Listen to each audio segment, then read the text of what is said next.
It's the distant future, the year 5000, and turmoil is afoot. A long-lost stinky sneaker has been discovered in the deepest recesses of the universe. It's the mythical shoe of Sir Willy Wonky, and legend has it that one sniff of this foul footwear makes everything you eat taste like chocolate. Lurking in the dark corners of the galaxy, two groups have emerged in the battle for the putrid penny loafer. On one side, the Space Ninjas. On the other side, the Pirate Squirrels. These two intergalactic foes must now battle head-to-head for the foul footwear. Who will win Sir Willy's stinky sneaker? Stay tuned to find out during another episode of Space Ninjas vs. Pirate Squirrels.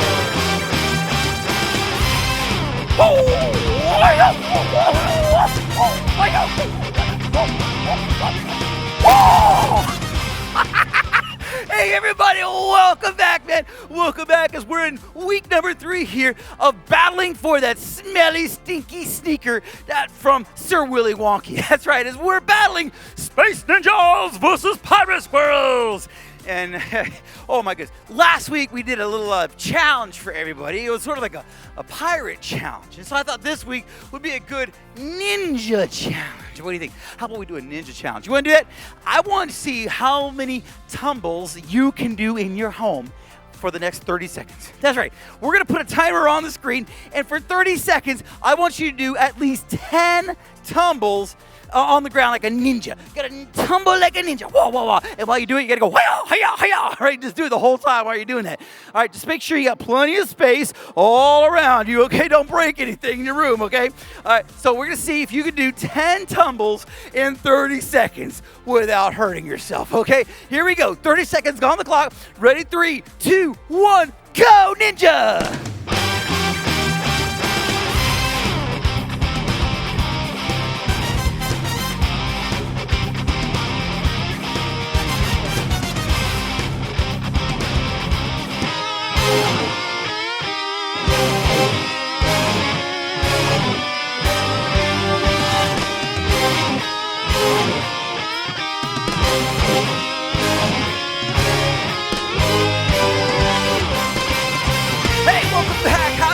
Did you get 10 of those tumbles in? Did you break anything? I hope not, but whatever it was, man. Now you all are official ninjas, according to my books, okay? I'll give you a black belt later, okay? Just check it out. Come over here to TC3 Kids, and I'll make sure to get you a black belt. It might just be like a pink, like or blue or black streamer or something. I don't know what it'll be, but we'll call it a black belt. Man, I am so much loving having fun going through our series here called Space Ninjas versus Pirate Squirrels. And it's right in the middle of what we're doing here at TC3 Kids as we read our Bible in a year. That's right, we are reading our Bible in a year. We're taking that book of the Bible, God's Word, and we're not flip-flopping back and forth like a fish out of water. We are reading the Bible from front to back in order so we can see how God's story grows and how we can grow with God. It's awesome how we're doing that. Hey, let's review real quick who we've looked at so far. In week number 1, we talked about these 3 dudes called Shadrach, Meshach, Abednego. Well, they're called Hananiah, Azariah, and Mishael. But these 3 guys were arrested, and they were not arrested, but they were captured into slavery, and then they were put into forced labor. And they were told that they had to bow down to a 90-foot golden statue. And if they didn't, they'd be thrown into the fire. Well, they knew that they couldn't worship that and worship God at the same time, so they did something that nobody else was doing. They didn't follow what the crowd was doing. They listened to God, and God saved them from the fire. And last week, we heard a story about a guy named Daniel. Now, Daniel was also brought into slavery and worked into the army of the Babylonians, and he worked under a guy named King Darius, and King Darius loved him, but people didn't like him. They got jealous of how amazing how he was to the king and how much King Darius loved him, and so they tricked King Darius into having Daniel thrown into the lion's pit. But God, again, came through and he saved Daniel. And we learned how, you know what Daniel taught us? We don't have to follow the crowd. We can do what God tells us to do and obey him, right? Well, today, we get to hear story number 3. And this is an interesting character. This is a new character. Her name, that's right, her name is Queen Esther. Queen Esther. Now, who is Queen Esther? Well, let me tell you. Queen Esther, she's sort of like a 1 out of 100. She's a 1 out of 100. Or more specifically, well, let me ask you a math question. Hey, I'm going to put a math question on screen, and let's see how well you're thinking real quick. Try to come up with the answer right away. See if you can come up with that answer real quick. Here we go. Here's the question. Ready? What is 300 plus 200 minus 100? All right, think about it. 300 plus 200 minus 100. What is the answer? Quick. Come back. Ready? And 3, 2, 1. Come back to me. Here it is.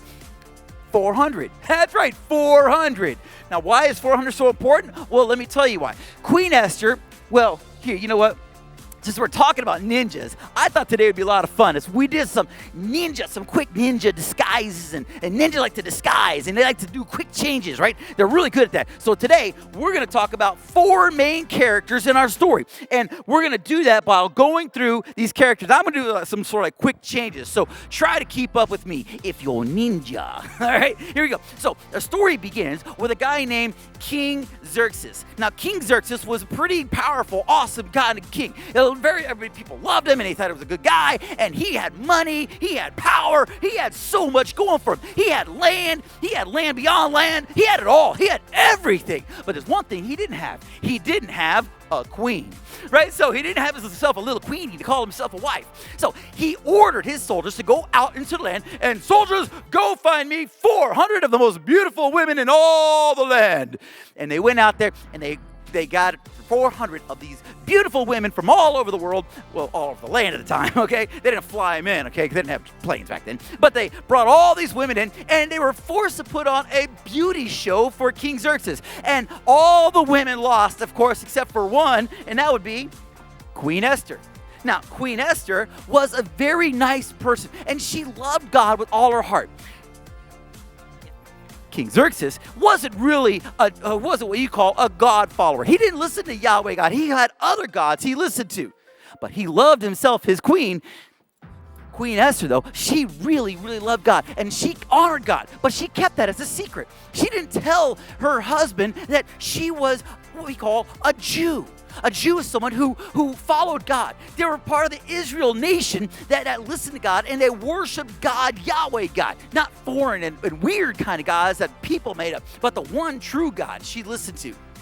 Now, just like in any kind of movie, whatever you find in a movie, you always have that the villain. And today, our villain is called Haman. Haman was a very evil kind of guy. Haman was sort of like an advisory for the King Xerxes. So King Xerxes listened to what Haman had to say. And Haman, well, because of some things that happened, Haman didn't like Jews.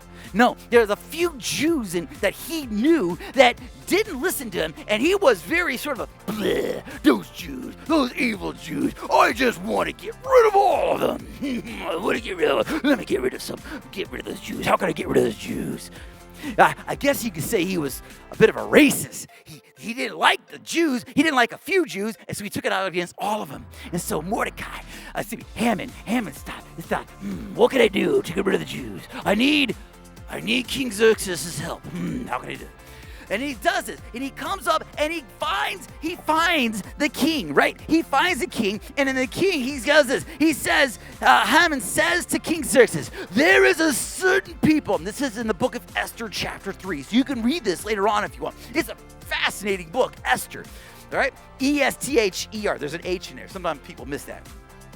Then Haman said to the King Xerxes, there is a certain people dispersed and scattered among all the people in the provinces of your kingdom, king, whose customs are different from all the other people and who do not obey the king's laws. It is not in the king's best interest to tolerate them. If it pleases the king to let a decree be issued to destroy them.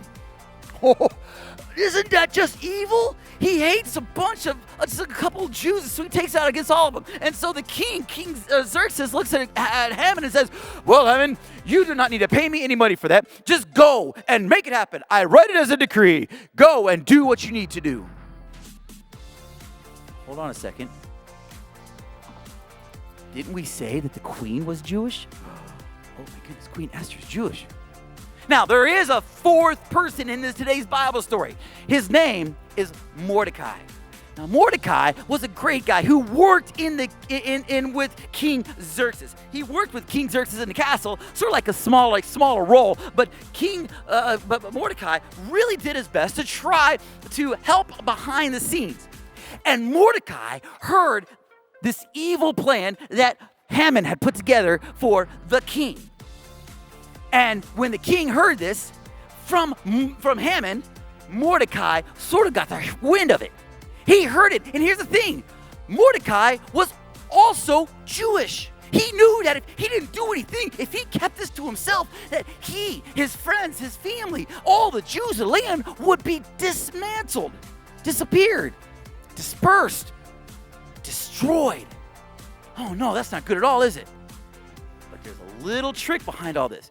Mordecai knew there's one thing he could do. He could go find his cousin. Who's his cousin? Esther. Yeah, without knowing it. I mean, it just happened to be that Esther, the queen, without King Xerxes knowing it, Esther, being a Jew, finds out from Mordecai that the message of evilness was about to happen, that everything was going to happen. Mordecai finds Esther and says, Esther, if you don't do something, all of our people will be destroyed. Even yourself. We're going to be destroyed. Whew. So Esther gets it together and says, Mordecai, do this for me. Go out to all the people of the land. Find our people. Find our friends. Find our family. Find the people, the Jewish nation. Find our people, the God followers. And tell them for 3 days, I want them to be praying and fasting. Because I'm about to do something I really shouldn't do that might get me killed. I'm going to go ask the king for an invitation. Now, see, the thing is, back then, if you go to the king and the king doesn't invite you in, the king has the right to kill you. He does. He can take you out. He can wipe you out without an invitation that comes from the king. Now, Esther knows that this is a problem. She knows that if she goes, even though she's the queen, she could still die because she was not properly invited by the king. So she, telling Mordecai to go and pray and fast for 3 days. After 3 days, she goes and she gets enough strength. She prays to God for the strength to do this, and that God will show the way. She goes to King Xerxes. She goes to the king and says, the king's standing there. My queen has come to me without an invitation. This is what happens. The queen stops and she says that if it's my petition here, I should go, for this might be the time that has come for me. She goes to the king without an invitation, and she says to the king, "O king, I ask for your permission to speak." The king looks at her. She does not have permission. But instead, he takes his royal scepter, sort of like a stick that he holds. He takes out his royal scepter, holds it out to Esther as a sign that he has given her permission to ask a question.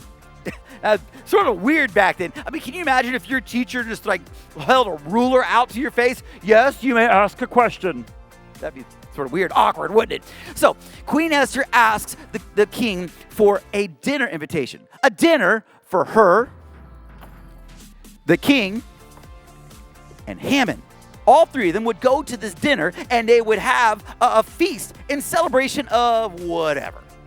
And the king accepts the invitation, and Haman is basically forced to go there. Well, it's the night of the dinner.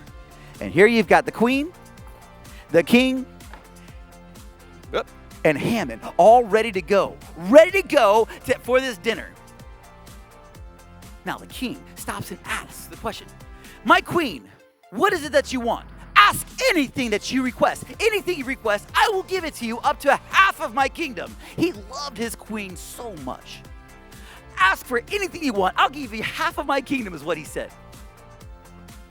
So Esther, being the brave Jew that she was, stops and says, "O king, listen to this. If I have found favor with you, O king, and if it pleases your majesty, grant me my life. This is my petition, and spare my people. This is my request, for I and my people have been sold for destruction and slaughter and for annihilation. And if it merely has been sold into slavery, I might have been kept quiet, but this is much worse. Oh my goodness. King Xerxes now goes berserk. He's crazy. Like, wait a minute. Wait a minute. You and your people are going to be destroyed? How did this happen? How is this happening? Well, Esther looks at the king and says this, your advisor, the enemy, is the vile Haman. Oh, it's finally revealed. The truth is revealed. Esther points out to Haman, says, Haman is the reason. He has tricked you. And at that point, Haman realizes that Esther is Jewish. Bum, bum, bum. No! He, without knowing it, he made plans to have all the Jews wiped out, which included the king's queen. Oh, Haman was in trouble. And not too long after that, you know what happens to him? Oh, he gets the end of it, right? That's the end of him. And Esther was able to be spared. Her life was spared. And not only her life, but all the Jews of the land, the Jewish nation, even Mordecai. They were all saved. You know what? That is just so awesome. And think that this whole thing could have just ended in despair and be done, like game over, man. But one person had the strength to stand up and realize something super, super important. Before we get to that, let me ask you who was listening to today's Bible story. Yeah, I want to ask you questions now to see if you were plugged in and listening to all of our questions. I'm going to ask you a question here, and I want to see if you guys can answer it. It's going to be A, B, C, or D. So here we go. We're going to put these questions on screen for you, and we're going to read them off to you right now. See if you can be the first one answered. If you're the first one, you get 1,000 points. Now, if you're by yourself, try to answer them. Try to get all 5 questions right. See if you can get 5,000 points. All right? Good luck. Here we go. Question number 1. King Xerxes chose Esther to be his queen. How many women did the king have to choose from? Was it A, 300, B, 400, C, 500, D, 600? Oh, I think we said one of those numbers. Which one was it? Do you remember which one it was? Oh, ready? It was letter B, 400. Oh, did you get that? That was probably an easy one. Let's try this one. Number 2. Who was the evil man who hated people of Israel and wanted to destroy them? Who was the villain in today's story? He had the black hat on. Was it A, Daniel, B, Xerxes, C, Mordecai, or D, Haman? Which one was it? Don't get confused with that. I know there are a lot of names today thrown out there. Who was it? Ready? 3, 2, 1. D, Haman. All right. Yeah. All right. Number 3. When Mordecai heard about Haman's evil plan, he told Queen Esther. How did Mordecai know Esther? Ooh, do you remember how they were? Oh, this is the hardest one probably. Was it A, they were cousins, B, they were brothers, sisters, C, they were friends, or D, they were longtime neighbors? I wonder which one it was. Which one was it? Letter A, they were cousins. They were cousins, man. All right, number 4. Queen Esther wasn't supposed to approach the king without an invitation. Oh, if he did, she would die. What did the king raise to show he gave forgiveness to her? What did he show that he forgave her? Was it A, he raised his hand, B, he raised his royal scepter, C, he raised his royal banner, or D, he raised his royal broomstick? Yeah, could you see a king with a royal broomstick? Probably not. Probably not D. Here we go. 3, 2, 1. B, his royal scepter. Yeah. All right, last one. All right, at the end of the feast, at the end of the dinner, what did Esther request from the king Xerxes? Ooh, this might be a trick question here.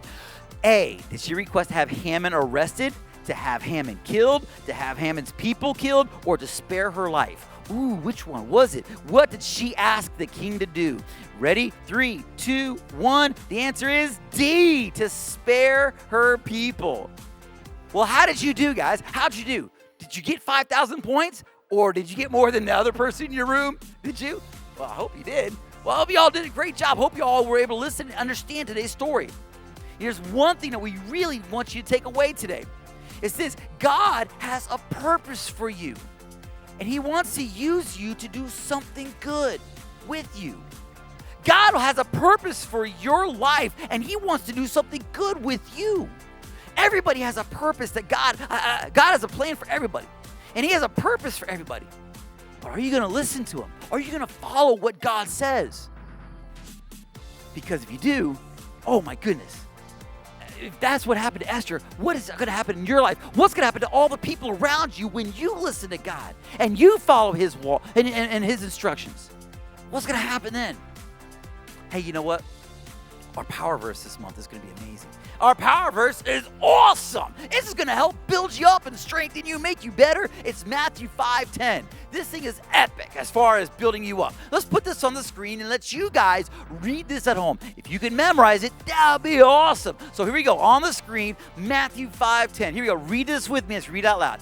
Blessed are all those who suffer for doing what is right. The kingdom of heaven belongs to them. Matthew 5:10. Wow. Oh, man.